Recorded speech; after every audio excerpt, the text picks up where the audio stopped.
My name is David van Reybrouck. After my big book on Congo, I've written a much smaller one. It's only 170 pages. It has a provocative title, and I think a provocative conclusion, but a very quiet argument. The title is Tegen verkiezingen, which means as much as against elections. And the provocative conclusion is that today elections are not really making democracy possible, but are largely responsible for killing parts of democracy. And I combine that conclusion with the second thought, that is that lottery may be a much more democratic instrument than elections are today. Now that is quite thought-provoking, and yet the tone with which I'm written this was described by my editor at the BZGB as being the tone of a real classical essay.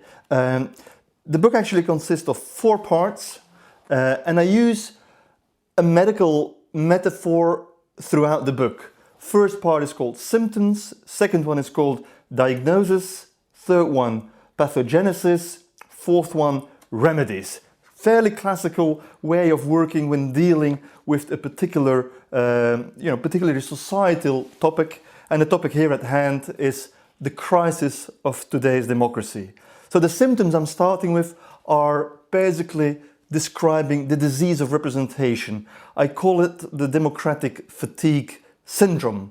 And it's a syndrome that is expressing itself through a whole range of symptoms like less and less people are going to vote, less and less people are members of political parties, trust in political institutions is going down the drain at an incredibly fast speed, whereas the efficiency of the democratic system, again, is really losing a lot of its momentum.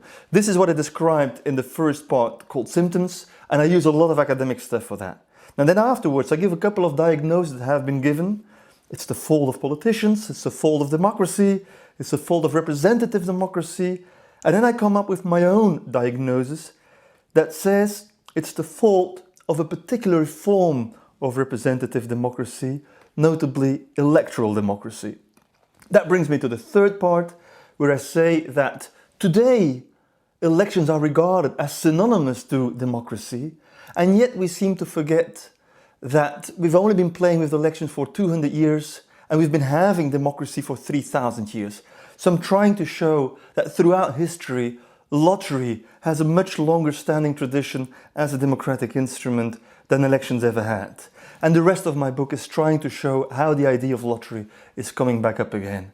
This should be a 2-minute pitch. I know I could go on talking about this at length. I'm quite happy to talk about it in English and French, but I do understand German, Italian and Spanish as well to answer questions or to check proofs or whatever.